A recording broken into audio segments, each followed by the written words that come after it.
What's up yung man? What's up hanap? Gwapo yapon ni matag matulog. Bumumbiya-biya sa lahat sa para kay Charles. Let's go. Good. At saka Megan, no? Good. Let's go, let's go. Yan. Ano ba lalo? Super juicy ang beef. But,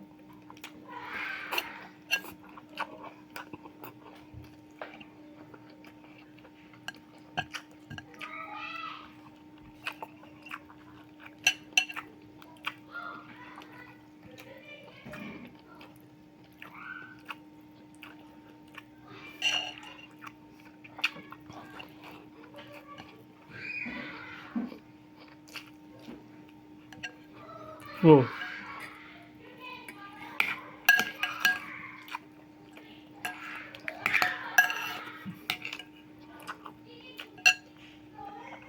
Good.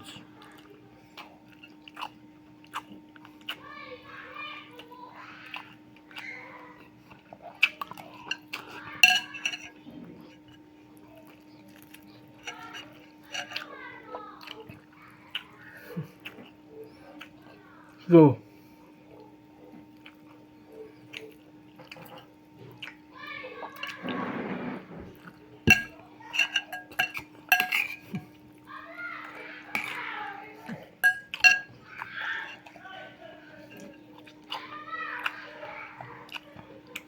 Good.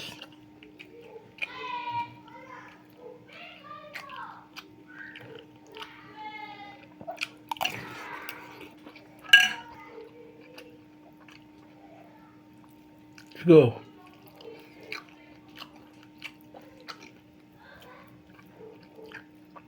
Good. Stop.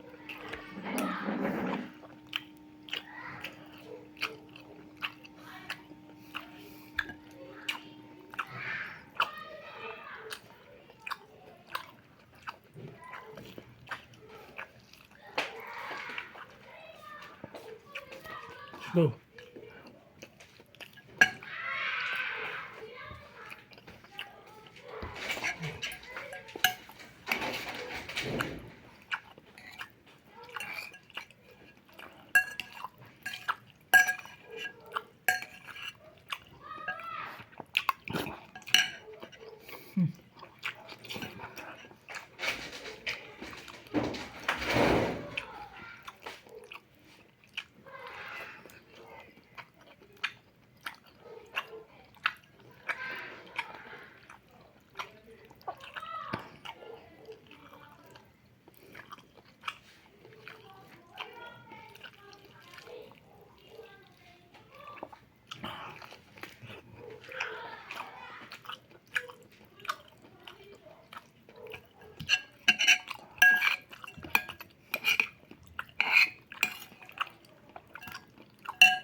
Go.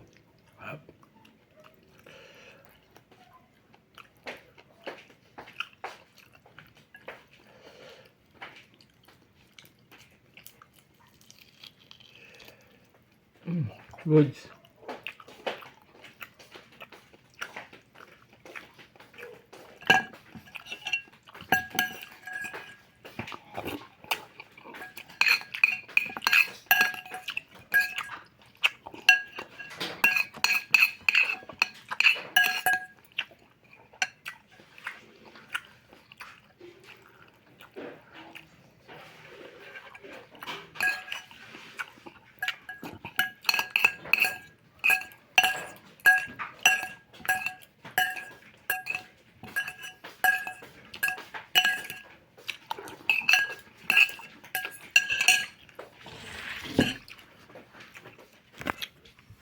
Go.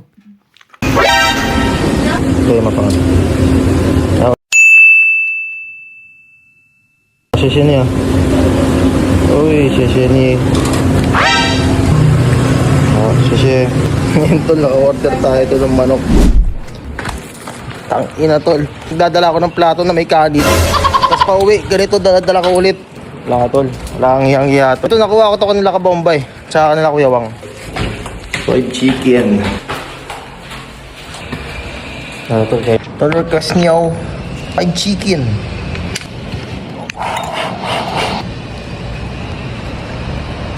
Solid yung ano doon, experience na yun tol. Suka tol. Matik na yan, hindi na kailangan tanongin yan tol. Siyempre kayo na naman mauuna tol. Tol, papakin mo na. Ako naman tol, laki ng manok nila, kasing laki ng mukha ko tol.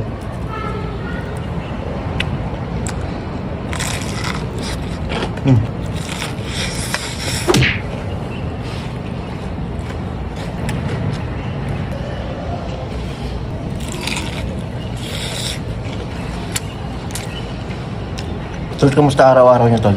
Balita sa araw nyo. Ako eto tol. Wala ka tol. Every other day na lang yung upload ko tol. Kinakain ng schedule talaga tol eh. Wala nung nagkaroon ng OT, overtime tapos nagkaroon ng Sabado. Tapos uuwi ka pa ng 8 PM. 8 to 8 kasi kami. Out mo nang galing trabaho, syempre babiyahe ka pa pauwi. Wait lang.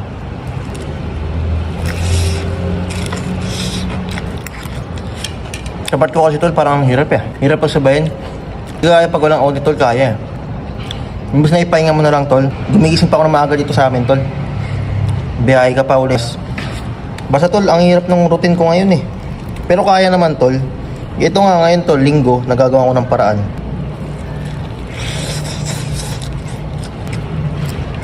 Pero tol, kaya. Kaya tol, kakayanin tol.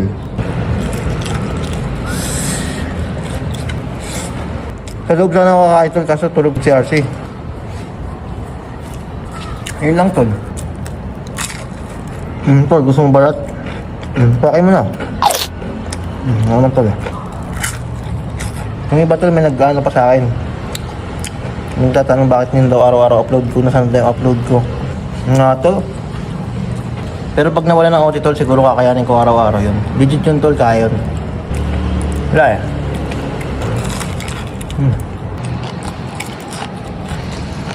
Siguro isipin na yung mga nakakita sa'yo. Sino ba to? Mukhang tanga. Pwede naman ipa-plastic na lang yung ulam. Pwede naman doon na lang kumain sa bahay. Bakit dadalhin pa yung plato na may kanin? Last bite na tol. Tolo ko yan tol ah.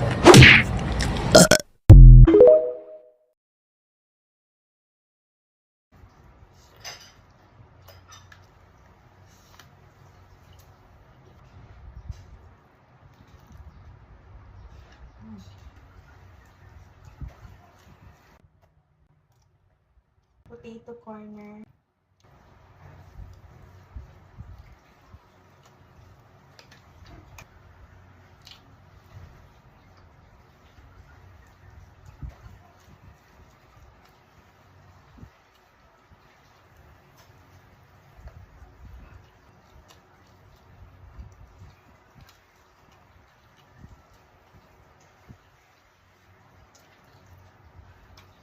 Show my house.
Last bite.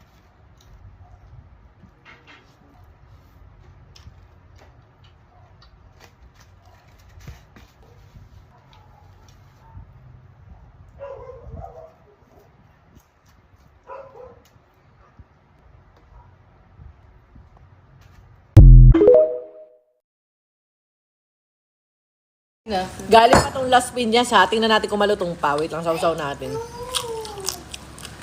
Sarap talaga ng lechon de Las Piñas. Panalo. Anong gusto niya? Anong gusto niya? Lechon panalo. Sarap. Ayan, lechon de Las Piñas guys. Ang sarap naman kasi talaga. Oh, tingnan nyo oh. Yummy? Ayan, tingnan nyo guys. Tapos sabay natin ang sea urchin. Ay, talagang panalo. Ayan oh. Busog ka na, tama. Guys, ano naman siya? Lechon! Oh. Ay.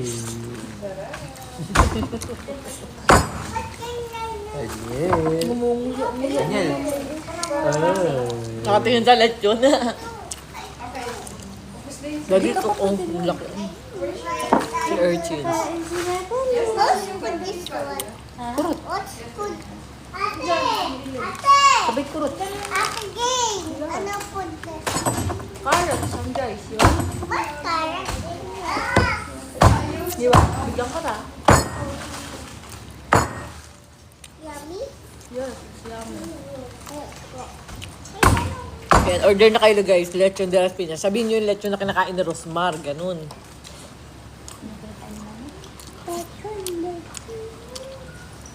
Ikaw na, gusto mo? Pwede yun ipalalamog kahit malayo kayo.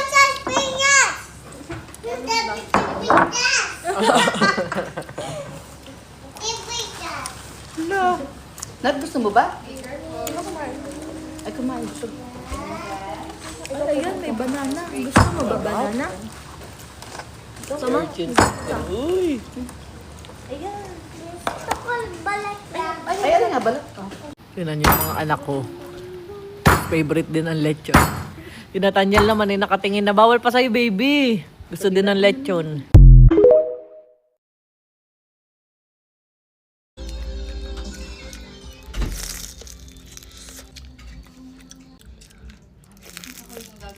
Yan, meron tayo lumpiang gulay. Guys, ngayon nga pala yung ating kakain na lumpiang gulay. Bumili kami ng 8 lumpiang gulay, tapos meron kaming spring dynamite. Meron tayong dalawang sauce, suka at saka itong special sauce nila. Masarap pa rin sauce nila, gawa ng may, may mani.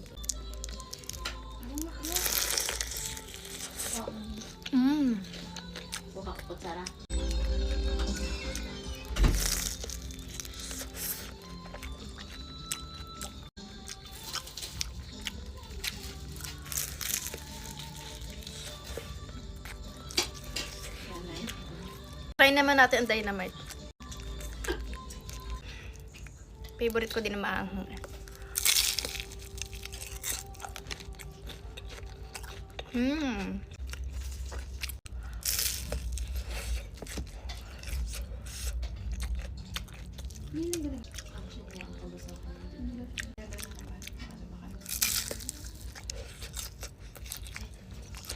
Guys, meron din tayo ditong suka. Tikman natin.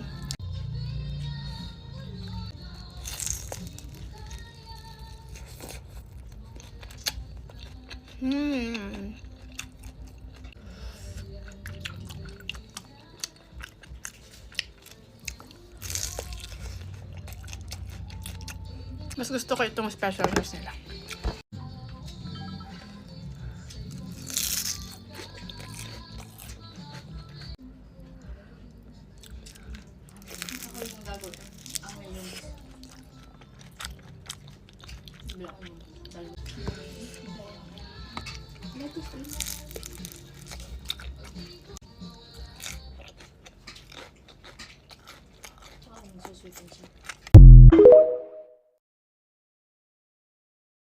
Hi loves, kain tayo lechon. So ito yung 100 pesos namin with 1 free drink. Tapos ito yung sarsa, oh.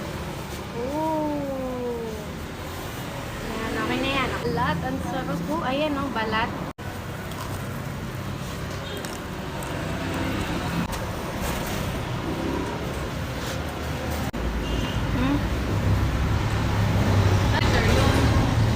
Java rice na din.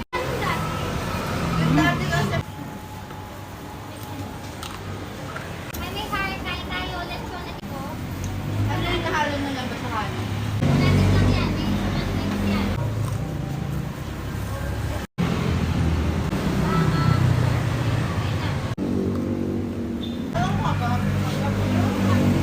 Free drink ka pa.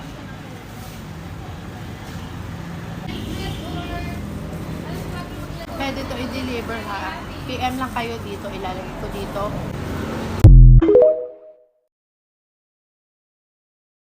Mang inasal mukbang. Ay, hindi pala pang inasal to. Inasal mukbang. Nasa Sikihor kasi kami ngayon. Ito yung favorite restaurant ko dito so far.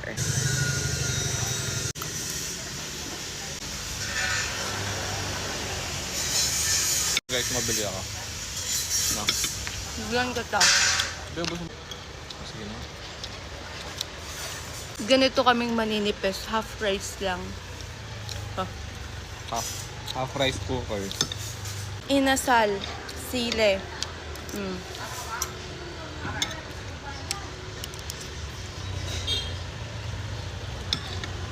Ang aking 20th mango juice dito sa trip na to. Bawat pupuntahan at kakainan namin, nag-order kami ng mango juice. Scientific explanation, bakit ang sarap ng mango juice kapag nasa beach ka. Lahat ng dinayat ko bago kami pumunta dito.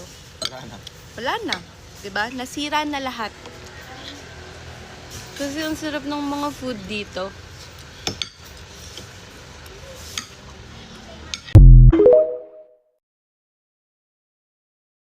Gasige na lang kog Pinoy food ug American food, so now let's try Iranian food. So for today's Kutum Diary, come with me to try Kebab House. A lot of vegetarian-friendly options. So for appetizers, first up, I had this eggplant borani, basically yogurt and eggplant. This was very new to me but I liked it. Nice smokiness sa eggplant. Another appetizer I tried is this Mirza Gasemi, na agihapon ni smoked eggplant, na asay tomato flavor, but what really sold me on this was the bread. I don't know what it's called but it's so good. Nice crispiness, really paired well with this. I also had their hummus with pita bread. Pita bread was nice. Personally, not my favorite hummus that I've tried. It's very velvety. Nice siya sa pita bread, but I also paired it with their falafel. Ganahan kay ko ani, nice ang pagka-fried niya. Textures on the inside were so good. You should definitely try this. They also had sandwiches, so ni-try na lang kog isa. This was their roast beef. It was in a baguette. Not my favorite, but my mom really liked this. It comes with a side of fries. This was a light sandwich, but gahian lang jud ko og baguettes in general. My dad also wanted to try this chickpea salad. Great thing about this place is they have really fresh veggies and they don't serve pork, so there's really something for everyone. And I was so excited to try this ilahang beef kebab. Ganahan kay ko sa sauces ani. This was the family favorite. Beef was soft and light. You can taste some saffron, plus the buttered basmati rice was really good. Next, this beef and eggplant stew. Daghan kay kog eggplants giit ani, which is actually good kay I was craving for it. Super humok ang beef, still with that smokiness but more strong sa tomato. Next, this green bean and beef stew. O diba pag hungit diretso pare sa rice. Same rin ni sa usa but just green beans. For drinks, I tried this Persian lemonade. This is filled with chia, so it was very full of fiber. I don't think this is for everyone, but I like that. This one is my personal favorite, ilhang chicken stew in Iranian style. The chicken was so tender. Nice sweetness from the carrots. You can taste some turmeric in it. Murag buttered chicken almost. Lastly, this Iranian style spaghetti. For personal preference, I didn't like that the noodles were cut, but out of everything, mauni ang lasa nga wala kay ko kasabot. It's not sweet like Filipino style, and it's not savory like Italian spaghetti. Very new to me, but also very lami. More Middle Eastern flavors. We also tried this cinnamon tea set with free dates na. Di kay ko hilig og dates, but my mom said the dates were good. And of course, they also had some shisha. Overall, this was a very nice experience, good food, and very good price point. So that's it, and I'll see you on my next entry.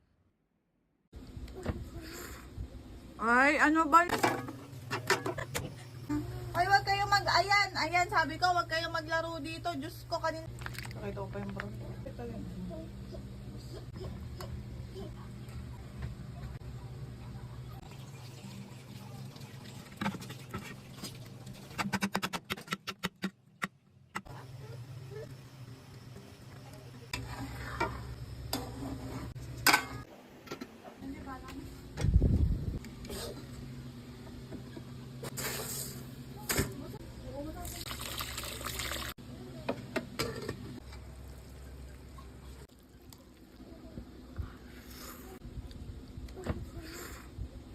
Ay, ano ba yan? Kanina pa to ha, kanina pa to.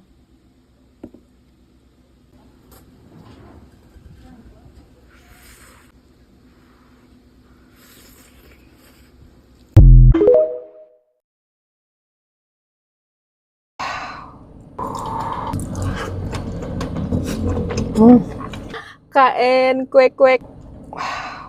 Makan dulu. Wah.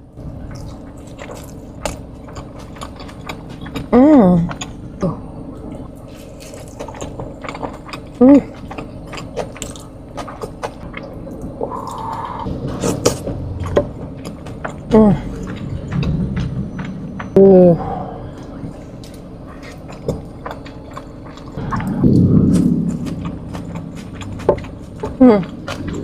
Oh my god. Wow.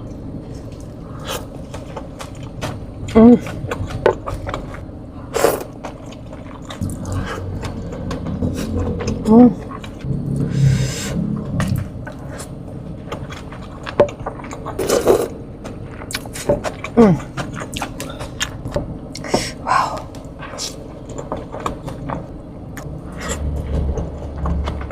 Wah.